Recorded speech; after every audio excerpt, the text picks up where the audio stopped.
Hello everyone, happy Friday. So sorry for the voice, a little sick, but we're still gonna have an amazing time and some crazy good Fridays. So let's jump in. So to start things, we're gonna start with a rare Stabby. I'm really not sure about the pronunciation, so forgive me. So from the look of her, she looks like coming from the Iker faction. I really enjoyed the long hair and all the little piece of jewelry they put on her. So a really cool design. And for a rare, it's really great work. Then again, it's a rare, so we don't expect the same amount as an epic or legendary, but still amazing work and really great design. And I really like the simplicity of the weapon. So the little dagger, really cool looking. So, next we have a legendary from the Omeyokan faction, Metzli, which reference a rabbit. So we get the rabbit reference on the legs, on the belt, and on the headpiece. And Omeyokan have already amazing headpieces. So each of those characters have a great design for headpieces. Really awesome job. I really like also the little jewelry piece and the complex design for the tattoos. So really simple design, tattoos and little piece of jewelry, but it really gives life to the character. She looks amazing, and I'm a fan of blue, so you cannot go wrong with it. So next we have a Tian Archer. He looks legendary in design. We don't have his name, but I'm pretty sure it should be Hui, the legendary Chinese archer in mythology. But I might be wrong since we don't know exactly who is represented here. But I really enjoy, especially on that character, the shoulder piece. Really find it amazing. And also the headpiece really looks cool. The little crown, the weapon, the bow with the flaming arrow, and the little fire that's gonna be VFX later. It's probably gonna go awesome. So really enjoying that character and can't wait to see it really coming to life once we get that fiery thing going on for him. It's gonna look awesome. So next we got an epic from the Virage faction, Mokosh. So Kalitan, the artist, really did an amazing job of creating that awesome complex look. So much detail, so much little thing going on that character. Again, the headpiece, the shoulder piece, the belt, really great work. And all those repeating pattern are really awesome.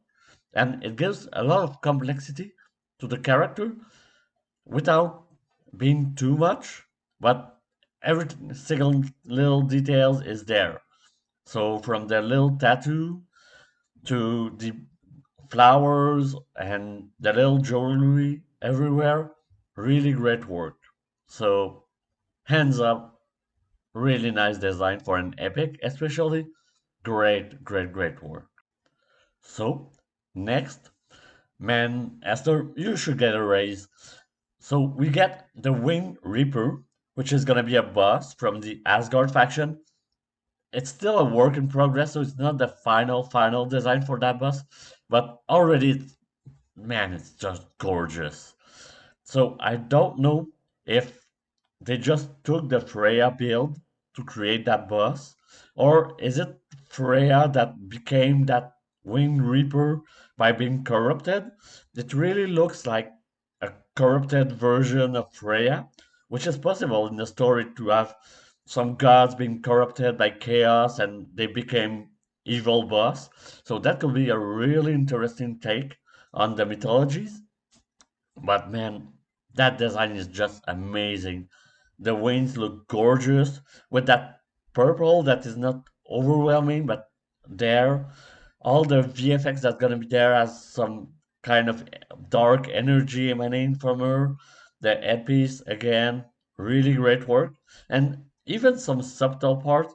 So, like, the air on the back view is really great.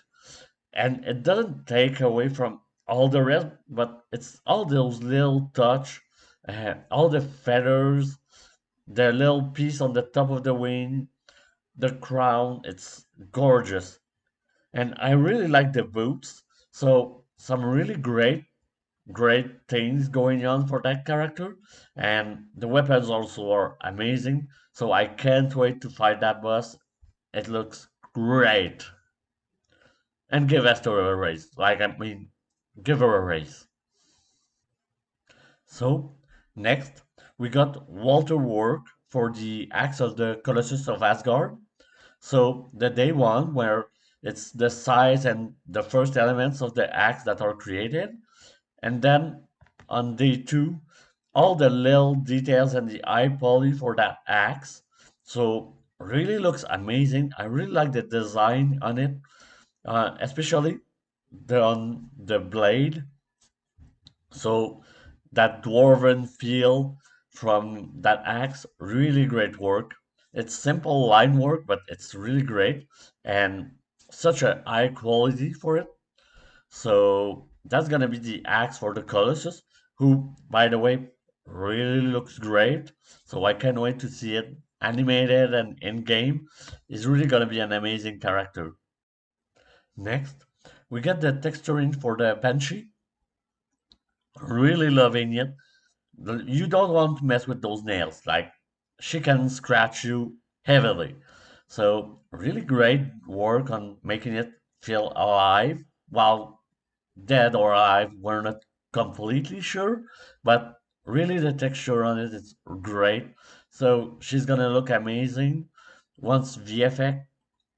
So once you put some animation in those air and the clothes, it's really gonna push her to a next level. But already with the texture, we can see all the amazing work done on that character. Really great. So, next, we get a closer look to the legendary Amaterasu.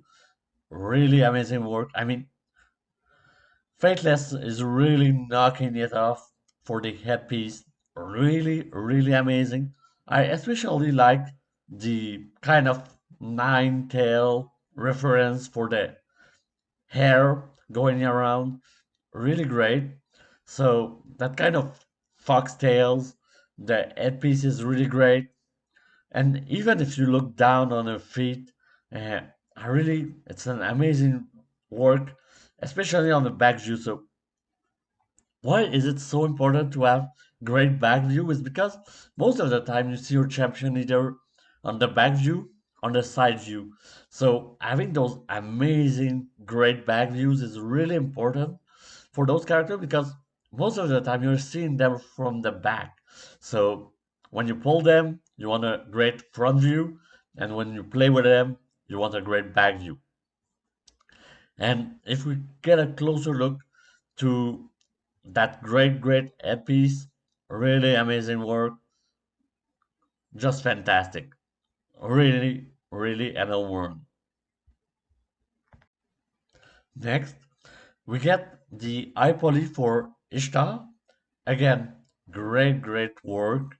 I really love how she's bring to life and all the little details. So really, in those characters, having always something to look. So everywhere you have a little thing, so the character doesn't feel bland, and so she really looks amazing. The headpiece again, really great. I probably said it 20 times by now, but they really knock it off for the headpiece. Really great work, and also the dress is really great. So you need to imagine it animated, so with a little flow in it, it's gonna look amazing. And it's a simple design, but really great and effective in showcasing that hero as an amazing character. So can't wait to pull her. So next we got the design, the submission of the design for the Omeyokan Jungle Wave. So going from 1, 2A and B, 3 and 4. So is it that the 2A and B are two separate waves, or there's you can go to 2B if you unlock something that might be. So you kind of see the progression. So a little further away from the temple, going toward the temple, and finally kind of on the temple ground. So that progression, and what's really amazing of those design is how you get the front view, back view, all the elements on the side. So you really feel like you're in the jungle, and you really have something that adds depth to it. So really looking good, and that's some mission. So it's gonna be refined and work on it, but already you can see the potential. So next is the third version of the Shrine of Hercules concept for the dungeons.